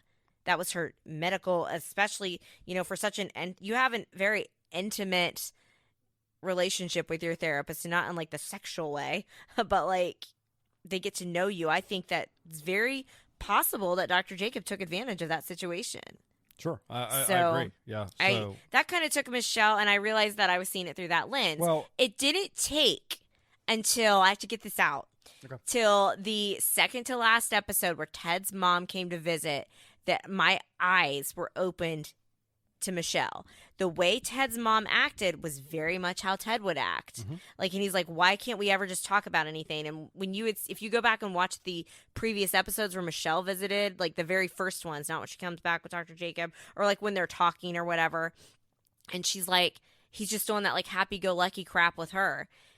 And you see Ted get frustrated with his mom because it's like an avoidance. Yes. And you think about that had to have been very hard to be around somebody like that. They couldn't have real conversations. So yeah, of course. And she's probably even more frustrated because everybody else is seeing Ted as this great guy. And she's like, that's not what I'm getting at home. She's the only person that sees him in the I'm super defending her, but I see it now from another perspective. And then you lay that Dr. Jacob layer on. So that's where I can say, one, again, I didn't view it as them being back together. I thought they're co-parenting. But if they do get back together because Ted had to heal a little bit, she had to learn a little bit, you know what? I'm good with it if that works for them. Sure. But ultimately, I don't really think Ted honestly chose his happiness. He put his son's happiness ahead of his own. Absolutely. That's what a lot of people... And that's what parents do. That's what good parents do. I saw people say he didn't look happy at the end. And... it was stoic. It was stoic. Not everything is a happy ending. Yeah, not everything is 100% happy. There's sacrifices that must be made, and that's real. And I do like that Ted Lasso puts that realism in there. And he knew he didn't want... to obviously, he's still very affected what happened to his father. Sure. He knew he needed to stop running, communicate, be there for his son. And people are like, well, how stupid that he's coaching his son's soccer game. And I'm like, that's great. Like, what is wrong with you? Who hurt you? Listen, go back to season 1 when he was eating in the Indian restaurant with Trent Krem. And formerly of the Independent. And he told him 2 times, he said in the second time, I want you to make sure you heard me. I want to make sure you heard me. I don't care about the wins or losses. I care about making these young men be the best versions of themselves. Mm-hmm. Okay? There's no better coach to coach the age of his son. Be a goldfish. Yeah, than that kind of attitude in a person. Absolutely. Because it's not about wins and losses at that age. It's about helping young people grow. You're going to get everyone gets a participation trophy crowd after you. No, I mean... It's about learning the fundamentals, learning the game. I think I've always been the type that I'm like, yes, you do need to teach kids how to lose. You do. But in an appropriate way. And Ted would bring a good balance to that. It's a balance. You can't be... You're not going to win all the time. You can't be the crazy people that, but you also can't be... to the nth degree and put so much pressure on freaking 10-year-olds. Yeah. But you do have to... teach kids to put forth effort and understand the rules and give that they can lose and like Jean-Luc Picard once said, you can do everything right and still lose. Absolutely. You can work harder than your teammate and they might be better than you still because they have more natural talent. And that's something that some people are just better at other things. And I can definitely say, I think even high school age into college age, we put too much pressure on athletics. Our whole country's lost its mind. And I say this as somebody who was a former collegiate athlete who used to get a lot more intense about sports games. I've really calmed down about that. But I definitely had a lot of pressure on me. To be I was a runner. I ran cross country and I ran track. And I felt a lot of pressure to be the best. I think we both felt that. Yeah. In different ways. In different ways. I pressured, a lot of my personal pressure was more self-imposed. Yeah, and I had self-imposed, but I also had outside factors too. Yeah, you had both. So sports in this country, that could be a whole other topic. How awesome would it have been to have a Ted Lasso type coach? Ted Lasso as your coach. It would have been amazing, and I think I would have benefited from it. I would have benefited as well. I'm a Roy Kent type. I'm not a Jamie. I'm not totally arrogant. You know how Roy Kent at the beginning of the season when Trent Cram first came onto he's like, I'm going to come write a book. Can I shadow the team? Yeah. And Roy had this clipping that Trent wrote about him, from Roy's first game. Yeah, something like that. Yeah. That level of psycho is something I would do. You talk crap on me. I could hear 100 compliments and then 1 negative criticism. And unfortunately, I'm trying to get better at this. I will latch onto that negative criticism. It's like how Leslie Knope does in the Parks and Rec episode where they have the focus group and everyone likes her but the one person. And then he says he doesn't think she'd be fun to hang out with. Right. And she's like, someone tell him, Ron, tell him I'm good at bowling. That is how I am. And I see a lot of myself in Roy Kent at times. I know a lot of people that might know me on the outside surface see this smiling, happy person, but I can be a lot like Roy Kent. And I got this silent little Cheshire cat grin at me over here because you see it. Yeah. Everyone's probably like, oh, Hope's a Keeley. And I'm like, no. I'm like a Roy Kent mixed with a dash of Rebecca and then a sprinkle of Keeley. But Ted Lasso, that's what I mean when I said, from game itself wasn't the best coach, but he's what that team needed to come in and put them to the place they are now. It sounds like a cliche because it is a cliche, but positive thinking is powerful. It is. It is very powerful. And if you've never been on a sports team and playing at a level of, competence that is putting you in pressure situations, you may not understand, but positive thinking in those situations is a huge advantage. And there are coaches that can do it, and there are coaches that cannot do it. And then another thing that I really liked about the finale was we have seen this team grow. We've seen the players on this team evolve. We've gotten to know a little more. We've got to know a lot about Sam, about Colin, Jamie. Like, Jamie had the most growth, I think, of anybody in the series. Oh, for sure. I think, without a doubt, he has the most growth. And you and I know that everybody, that if you've played like sports in high school, you know what like it's like to be on a team. But I think the closest that we would get to like a professional type sports is if you ever played sports collegiately. It's even different than high school because you live with these people. Yes. You travel every weekend with these people. It's not the same as high school. Like, at all. Like, you're staying in hotel rooms constantly. I know some people might be like, whoa, my high school team, we would go to overnight meets, blah, blah, blah. Well, unless you were a super rich high school team, I doubt you went to overnight meets every single weekend throughout the fall, the winter, and the spring, like what we did with, track and cross country. Because we both ran I was on scholarship for cross country and track, and you had a scholarship on track, but you also ran cross country. Yes. To help get in shape for track, which you actually like cross country better now. It's a whole other vibe. But we both, so they have this, like, Beard puts that video together. Yeah. Not the best idea to show an emotional montage video with music before your last game where there's, title implications and league implications. You and I got choked up at that because it is a time in your life that when you're in it, it's great. It can be stressful. Even if you don't super like these people and wouldn't hang out with them otherwise, when they're on your team and you have that bond, you have that connection, they become your family. They're part of you. Absolutely. Yeah, and it's such and I think it's such a big impact on your life. It's a big impact on your life, and really the number one part of your life at that time. It is everything, and then it's gone. Within a heartbeat, it's gone. Like, it's really not long. Like, for us, it was 4 years of our life, and that's it. I remember turning around the final 200 of my last track race, because your last race was you'd already ran that day, right? You'd already finished yours. I was done at that point. You did one lap around the track. I did one lap, yes. How many laps did I do? I don't even remember. Like 26? 26, yeah. Because I did the 10,000. My first time ever racing the 10,000 was also, it's not my last time because I've done 10Ks on road races, but for a track specifically, I knew that I would get points for my team if I did that race. Like, a lot of times people were like, well, what do you think about during races? I would either think about passing the next person, or, to be quite frank, I didn't think at all. Like, I was just in the moment. That I actually have a visceral, like, memory of knowing, like, when I cross this finish line, everything's going to be different. Yep. Like, and any race you do from now on will be different. Yeah. You won't be wearing the uniform. You won't be. I won't have my teammates. I won't be going back to the hotel room, eating some crappy pizza with my teammates, trying to hang up our sweaty clothes in the hotel room that smells like cat pee. Cramming into the bus, the van. I'm sorry, not even a bus. Yeah, the van. Driving back, all that stuff. Yeah. Getting Taco Bell at 2 a.m. where they didn't screw up my order back then. And we're waxing a little bit about some stuff in our personal lives here. But that's why we like Ted Lasso. Yeah. It can connect to everybody. And that moment really got me. And then I do feel like they have enough, like Ted's story, his story I felt like was the most complete.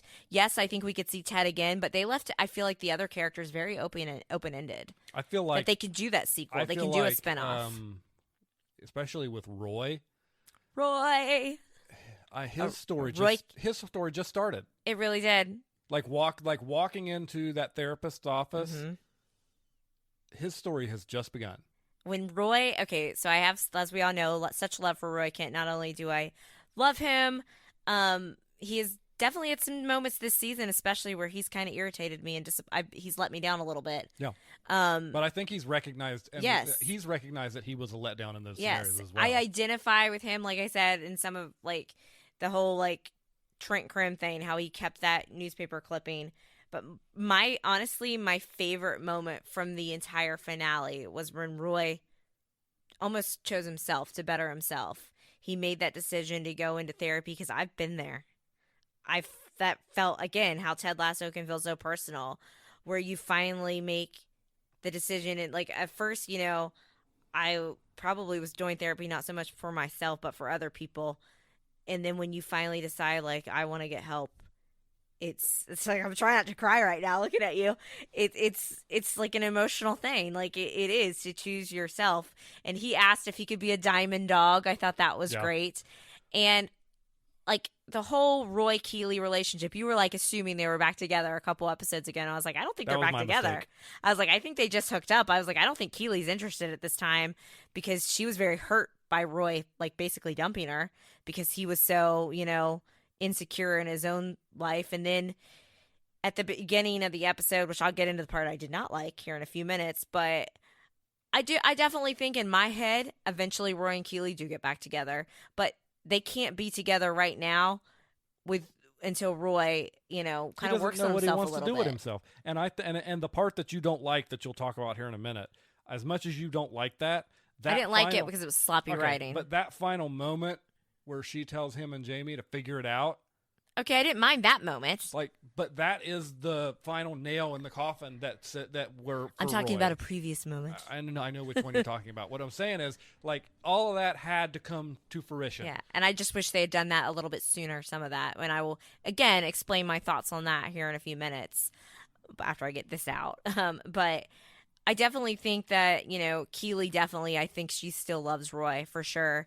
But she's realized it took Keeley a long time to really feel confident in herself. Mm-hmm. And Roy kind of crushed her confidence a little bit. He got insecure thinking he was holding her back, and I think that kind of hurt her, and it set her back a little bit, like, just not feeling very good about herself. And she's finally to a place where I feel like a season ago when Rebecca offers and say, you know what? I'm rich. I can help you out with your company. I don't think Keeley would have accepted the money, because she'd have been like, I don't deserve this. Right. She knows she can do it. Yeah. She knows that she and Barbara, who we like now that stayed, can do it. And the part at the end that I really liked with Keeley was the women's team proposal with Rebecca. But I'll get to the part that I don't like.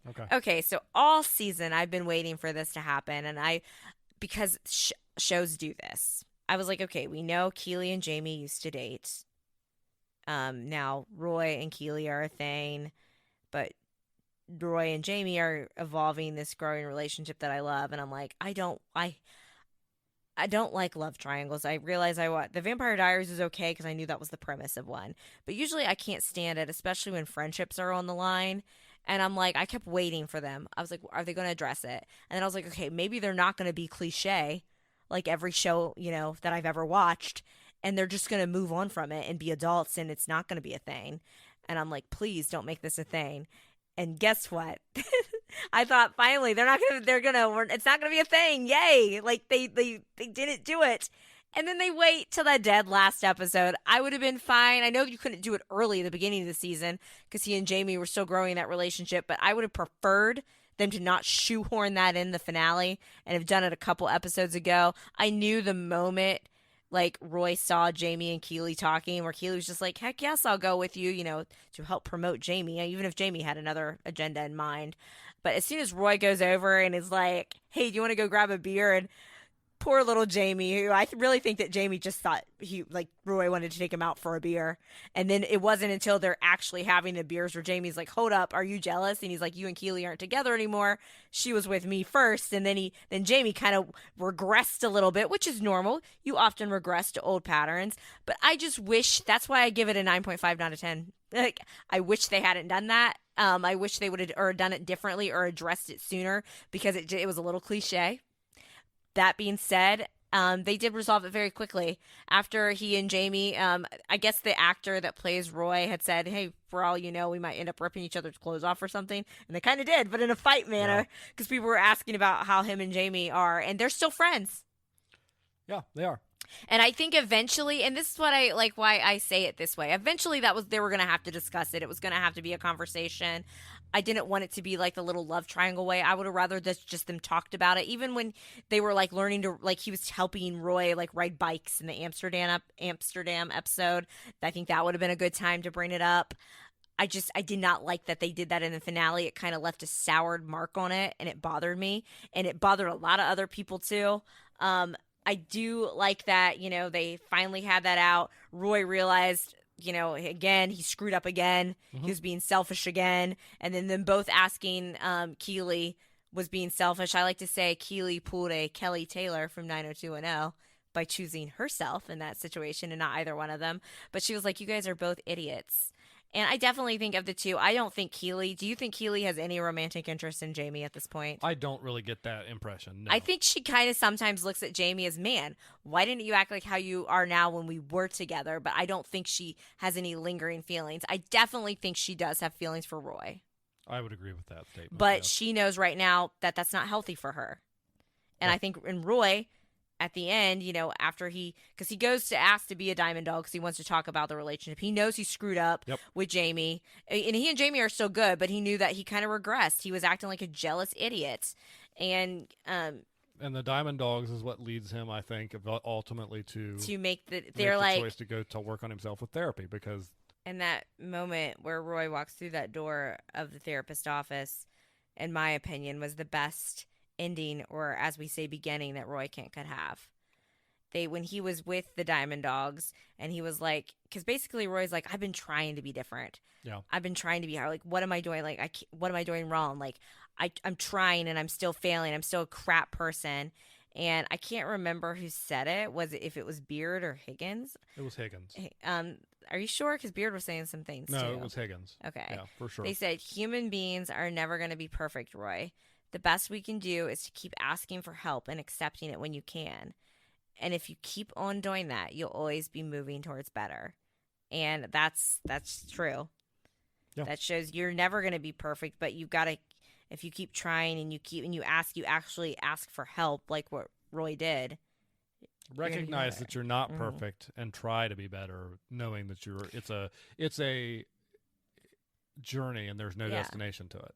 And even if you think about it a little bit too, like while Jamie has had such character growth as well, he kind of showed that some of his was not phoning it in. I don't know what the words to think about, like trying to walk on eggshells, almost not quite being himself because he was afraid. They're like, go be an arrogant Jamie, get us these points. Especially on the soccer field. Go be that guy now. Go be that guy. We need you to be that guy.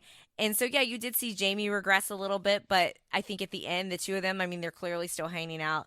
They were able to have that out. And I think ultimately if Keeley and Roy do get together, I think Jamie will back off. I think they'll be friends. And I think they're going to be just fine. Well, I just wish they had addressed this a couple episodes ago and not soured the finale with it. Yeah. And I think ultimately, like, neither of their journey was about Keeley. No. For Roy, it was about realizing that he needs to do something with his life, and he doesn't know what he wants to do with his life. Yeah.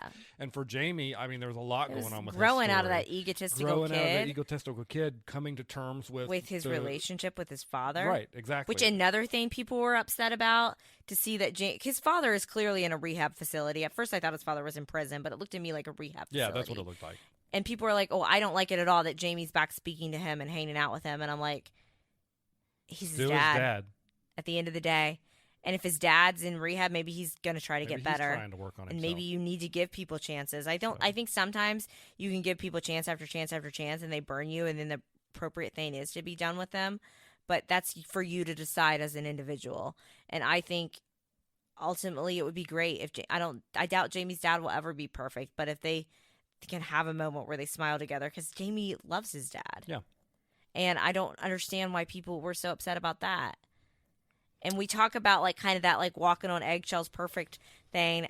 I think that there are so many, like we said, Roy's story is just beginning.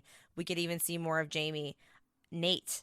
The show got me to like Nate again, but I feel like at the end, Nate has he's kind of healed some issues with his parents. His girlfriend has helped him out a little bit. What's his girlfriend's name? Do we remember her name? Jade. I thought Jade was Beard's girlfriend. What is Nate's girlfriend's name? Huh. No, it is Jade. We've been saying it. Sorry, listeners. Jane is Beard's girlfriend. Yes. And we cannot go back and edit that again. So Nor will we. They're two set. Jane, Jade. Come on, writers. Yeah, Nate is in kind that's a writer faux pas, having names that sound the same. That's kind of like Again, like Tolkien, all his names sound the same. Sauron, yeah. Anyway, Nate he's changed. He's definitely sorry. We're getting the trifecta in this episode. We got really a Star are. Trek reference. We got a Star Wars reference. We got a Lord of the Rings reference. If I could just get some Battlestar Galactica up in here. Galactica. Blah, blah, blah. 15-hour drive yesterday. But Nate, I think Nate is there's still probably that little bit of Nate that still wants that kind of attention, that recognition, and I think you could see tempers flare again, even though Nate's getting better too. Like there's definite possibility that we could have the Roy Kent spinoff. Nate could be included. Spinoff about the women's team. You could put everything together. What do you think about Nate and his? I kind of was like, I really wanted more with the scene with him and Ted, but I realized in the previous episode when Nate, I don't remember, whenever Nate comes back to the team, it might have been before that. Ted was always going to forgive Nate. Ted was always going to forgive Nate because that's who he is.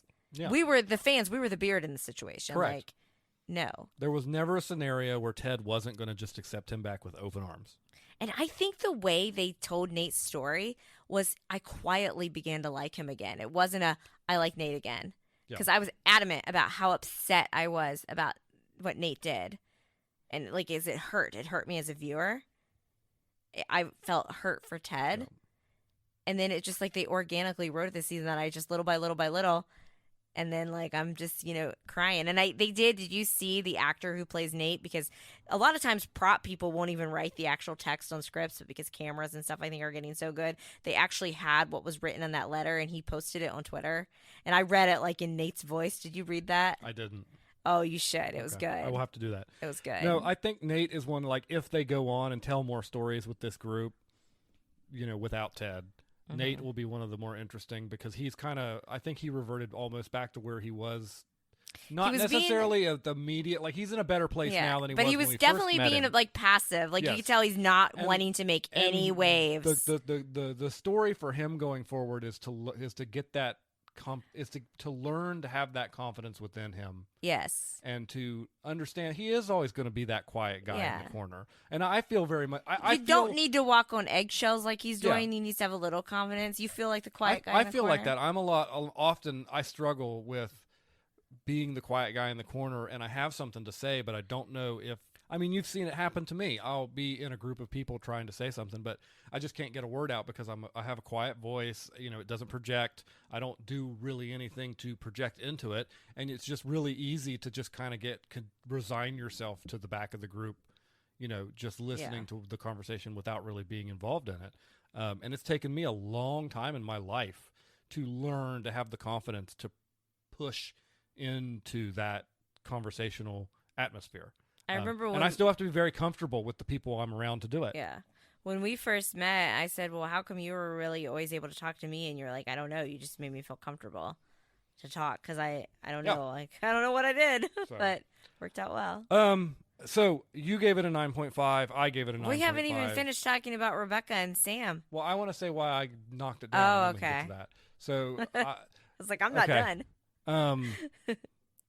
The beard wedding CGI. Terrible green screen. To the point where I'm like, was that a dream sequence? And a lot of people were debating about that. I think the only reason there is a debate that that's a dream scene is because of that CGI. It looked terrible. It was bad. And I was like, well, maybe it's Beard and it was Jane It was a little embarrassing, honestly, for a show that has such a production quality, and like that was real bad. Maybe it was a real wedding, but they weren't really at Stonehenge, and they actually set up a green screen, or maybe they just took some like hallucinogenics. I don't know. It threw me out of it there. But the writers have confirmed. Yeah, they've confirmed that it was real. not a dream sequence. That threw me out of it. And they weren't Saint Elsewhereing. Yeah. The people. I never watched that show, but I know what happens in its finale. So it threw me out of it, and that at the very end, which is a spot like right there at the end when they're trying to gut punch you with everything. It took me out of it. And then we're all trying to figure out who the guy is. That's the guy like that he took his pants. Yeah. In the Beard episode that no one liked except for us. It was like the end of Endgame when that kid was standing there at Tony Stark's funeral, and we're like, who is that? And then we remember it's that kid from Iron Man 3 that like everybody forgot about. Yeah. So, okay. Because Iron Man 3 wasn't very good. No, it was not. But that's why you like, and even the bad green screen for me, I was like, well, for all I know, they weren't actually there. And Beard and Jane, That is her name, right? Jane? Yeah. See, but here's the thing. I don't like headcanon stuff like that because they didn't do any. If they had done a nod to maybe that being the case, like shown a camera or something, or like on a corner of the screen, you could see the green screen cut. But they were totally. I really think they were trying to go for that. It's just true. For me, what it did was it took me out of a moment where I was having a moment because they were doing that montage of all the, basically the wrap up of with all the these song, characters. and I'm crying. And the song, and it was really emotional, and it threw me out as soon as I saw it because I was like, well, this is a little weird. I'm going to allow that just because the Beard craziness. And then people were like, I didn't understand why Beard and didn't just go back with Ted. I'm like, I thought it the whole time while Beard's on that plane. I'm like, there's no way that Beard's not going to stay. Yeah, as soon as Beard opened up to Nate in the episode prior. And you learn Beard's history and we learned with his Ted. Story, and because I already knew Ted was leaving at this point, and anybody who didn't is not paying attention. You are incorrect. I knew Beard wasn't leaving.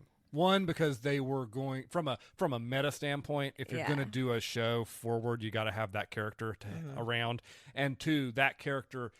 I think you said this to me actually. I get the feeling that he and Ted have an interesting relationship where they'll just be in each other's lives, and then they won't be, and then they will be again, and then they won't be. And people are like, "Why wasn't Ted at the wedding?" Well, knowing Beard, I could have seen him being like, "Hey, we're getting married like in 3 days." Yeah.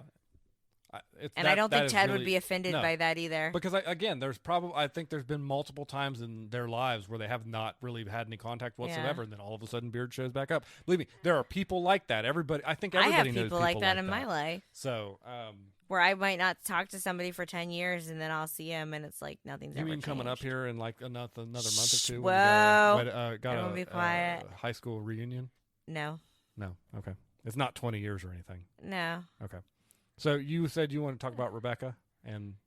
Okay, yes. We have Rebecca's story, her storyline. She has definitely come so far. She went from season 1 where she was so distraught about Rupert. She wanted to ruin what he loved. Then she wanted to beat him. And now she's healed. She's like, you know what? She almost pities Rupert at this point. And she's doing things for her. Like, she sold her some shares of the team to some of the fans. Instead of selling the whole team and making that money, she did it this way. And she's just kind of, I think, she's still on her journey, but it's no longer about Rupert. There's something that I think some people have noticed online, but remember Rupert had given her that painting, and she had taken it down. She put it back up. Yeah. And that was a sign of, again, being healing. And you could see... Like, when they were calling Rupert, like, a wanker when he was leaving, like, Rebecca was just kind of, like, shrug, like... And you have something about that actor, and you can get to it in a second. Yeah. He was excellent as the villain of this show. Can we say he rocks the villain cape so well? Oh, man. He was excellent. And that last scene when he comes onto the field, pushes the coach over, and walks out, like... I'm not rooting for the villain, but, like... He was excellent in that moment. The face he was giving. Because remember, we got some humanity in him in episodes prior. It actually, it made me feel almost bad. Right. Like he has humanity down in there deep. And to be walking off that field, to have the fans of the team that he grew up loving. He grew up breaking into that field to watch games. Doing that to him. Rising up. Hiring the people that arrested him or something. Right. I actually felt a little bit of sympathy for him. I did. And I only think the reason that was possible is because that actor did such a good job over the course of the series, being subtle about how I think a lot of people, though, are disagreeing with us that they didn't feel any sympathy at all for Rupert being called wanker and off the field. And I'm like, man, they humanized him just a little bit for me. No, don't get me wrong. He absolutely deserved it. He deserved to be publicly shamed. What I'm saying is they gave him that a little bit of that humanity that while he's getting publicly shamed, which he absolutely 100% deserved, I felt that sadness of, man, you didn't have to be this way. More arrogant people. You didn't have to be a piece of crap. More arrogant people in this world deserve to be called wanker by 50,000 people in a stadium 100%. Than get it these days. But it's just like you think about, like, it could have gone so much different for him. The little boy that snuck in that wasn't to see what he's become. And then they always said that this was the Return of the Jedi season. They had him totally dressed up like the Emperor. They had him totally dressed up like the Emperor. And then, like, the former coach who he hired back to coach West Ham. Yeah. And I'm like, we're all like, hold up, wait a minute, was he Vader? Because he's the one that ended up like pushing, like they, yeah. He's like, I'm not going to do it. I'm not gonna I'm not gonna put a hit on Jamie. Yeah, exactly. And that guy probably had a relationship with Jamie, even when Jamie was like, a douchebag. Like he coached him. Now, you didn't realize until literally the show ended, like the day after the show ended, where you knew Rupert from. So Rupert always looked a little familiar to me. I'm not going to lie. Rupert's not a bad-looking dude. He's disgusting and vile. But I'm like, and at first, I guess it didn't bug me enough that I didn't do my usual obsessive, I must IMDb this person right now and pause it. So it never bothered me enough. And I thought, well, maybe he just has one of those faces. So clearly I wasn't that affected. And I was like, Rupert, yeah. Rupert was on Buffy the Vampire Slayer. He was Giles. You never watched Buffy. No, I didn't. Which really shocks me because, you're like a nerd. And doesn't Joss Whedon do that like Firefly show everybody likes? He's only had one season of Firefly. With Nathan Fillion. Yeah, there's only... And all I ever hear about is how there deserves to be more than one season. Listen, Firefly was fine. Fine. So it wasn't better than fine. Yeah, that's it. It was just fine. Buffy was pretty good. Up until I didn't like season 5 with Riley. That was terrible. So. But yeah, so I finally recognized him. But Rebecca, I think her story is still open-ended. She ended up like seeing randomly her little Flying Dutchman dude. Oh, yeah, yeah. I thought that was random. I could see how fans were like, what the heck? Not so much of the Ted and Rebecca thing, but I'm like, I was just like okay with it. Like it doesn't mean that she's gonna immediately get together with him, but he did kind of help her relax. Like my issue there was I never thought that she and Sam were gonna get back together 100%, but they did enough winks in more than one episode that I thought, maybe they are, because they would have like little shared looks, and it wasn't just one episode where they would share a look. It was multiple. And I kind of thought that maybe we get a little resolution to that. And then the finale, and it was just like, no, we're going to presume that she's going to hook up with this guy, which it is, there's the whole power dynamics with Sam on the team and everything, and her like the owner, but but they did enough. They did enough winks that I felt like it was kind of odd that it wasn't one addressed at all in the finale, and then this kind of came back in. But again, if we do a spinoff, if we do a sequel, we could have more. And Sam, precious baby. Okay, I have a couple questions for you.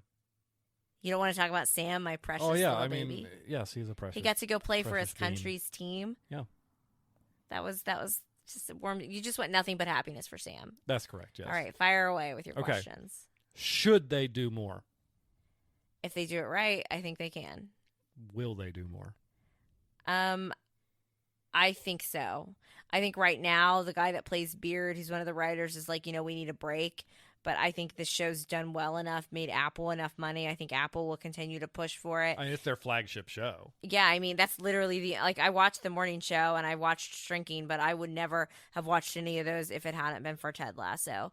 If I think that there are still stories to tell amongst these characters, and I think it can't, like we said at the end, like Ted said at the end, and they changed the name of the book. It was never fully about Ted. It wasn't. And I think Ted Lasso's story at this time has the book closed on it. Not that I'm saying we'll never see Ted again, but I think if they're going to go on, it's going to be more like a Roy Kent thing. So I think it will have a different dynamic and a different feel, which that might resonate with people. It might not. I still would like to see more of these characters. I'd like to see something potentially with a women's team. If we never get anything again, I'm also fine with that. I'm in a very similar place. Like, I certainly would be happy to see more from those characters, in particular, Roy, Beard, Nate, I think is an interesting dynamic. Jamie being on the team. Yeah, he'll still be on the team. But I will be very satisfied if we don't. Yeah. I'm very satisfied with the ending of the show. I'm satisfied with where the characters are. I think they are all in better places than where they started. Except for Rupert. And the fact of the matter is, that's what the show was trying to tell you, is that you got to work on yourself to get yourself in a better place than where you started. But it's a constant journey. And that's what the ending, like a lot of people were like, there just weren't enough like solid bow tie endings, and it's like, but that's not what and life is. That's not what I wanted. That's not realistic. Sometimes I like to think that, like, oh, it's still going on. They're still, and everyone's like, oh, well, when Ted left, they were all like still like doing. Yeah, they moved on. Not everyone's just gonna close their chapters. Like you said, Roy chapter's really just beginning. It's kind of like, okay, so Maisel, on a different side, we had the flash forwards in the future, but you got to see that it wasn't a perfect bow. No. With her ending, not at all. And there was still some stuff open ending that you can assume on. I feel like I don't need the tied up bow on every single thing, and I think they did just enough that, like you said, we could have a spinoff, a sequel, but I think it'll feel different if they do. If Ted's not there, it is going to feel different. But even if they don't, I think we can all say, like, okay, you know, they're going to be a women's team. Rebecca's in a good place. Keely's building her company. Jamie's continuing to become a better player. Sam's getting to represent his country. Roy's trying to be a better person, getting help for himself. Trent Crimm's probably going to write. I want to read that book, by the way, because Trent Crimm, he's like the season show stealer for me. I think they all ended, like you said, in a better place, with the exception of Rupert, of course. Well, but he was the villain, so. Yeah, he was the villain. And who knows? Maybe he learned from it. Yeah, who knows? It looks like he's got some lawsuits coming his way. Yeah. For the way he's treated women. Trash. You know what? I'll tell you what. If there's a character that isn't obvious for a sequel show, like I say sequel show, whatever. If they make sequel more of this show just without Ted, I actually want Rupert there. You want him to show up I'd as like a foil? to see what they do with him next. Yeah, I mean, again, because that actor just did such a good job. He really did. Like he rocks the villain cape like no other. He's the kind of villain that when he was on screen, I wasn't just compelling. Like bleh. I was happy he was on screen when he's on screen. He's compelling, yes. And then when they gave him even a little bit more depth, it worked. But yeah, I would be good with either. I think it was a great soundtrack to the finale. I was listening to the soundtrack so much before we left on vacation. I was like, oh, these are all good songs. I really liked it. The only reason I give it that 9.5 is probably a little bit of the thing you mentioned, that green screen. And I didn't like, I know that again, character regression is normal. I felt like they just put that in the wrong spot. That conversation with Roy and Jamie could have happened in a different episode. And I don't like it that they went down that trope that all shows do. Cause I was like, oh, Ted Lasso is going to be smarter and not do this. And I was like, ugh. So I'd be remiss if I didn't point that out. And then, of course, the whole, like, why did you insert all these little glances between Sam and Rebecca and then absolutely nothing come from it? With it, yeah. And I didn't think they were going to get together or have big declarations of love, but to the fact that it was not addressed really at all in that finale. It wasn't as bad as, like, Finn needing to tell Rey something. But it was not nothing either. We're going into Star Wars again, folks. It was not nothing either. There was enough of that glancing going on that you kind of felt like something was going to happen. And then it just I mean, you never know. If they do a spinoff or a sequel, none of the actors have signed contracts for that we know of at this point, unless they're keeping things under wrap. Yeah. So the Flying Dutchman guy that she sees at the end, I mean, that actor might go do something else. Sam, I think Sam, the actor who plays Sam, somebody told me he's like in a play right now. Yeah, especially the longer gap you take. Yeah. The more likelihood other people have moved on and have other things going on. Exactly, like the show we haven't started yet, but we spent like 30 minutes talking about a couple episodes ago. That's why some storylines were a little bit adjusted in Manifest. Because let's not sour this when it got moved to Netflix, talk. Not everyone could be on. But yeah, we're not going to sour this by watching, which we're going to watch tonight, by the way. Oh. You like Manifest. Let's just keep talking so we don't have to. All right, well, that is our... Do you have anything else to say about Ted Lasso? The only thing about Ted Lasso I have to say is barbecue sauce. Barbecue sauce. Thanks for listening to this episode of We Watch TV, a podcast about the TV shows we watch. You can find more from Hope and Daniel on Instagram at We Watch TV Podcast. Drop us a line if you like the show, have a question, or a recommendation. You can find Hope on Twitter at Lil Runner and Daniel on Twitter at The Real Hobo Dan. Music for today's podcast was provided by Your Tunes from Pixabay. Artwork was created using the AI program Midjourney with prompts written by Daniel.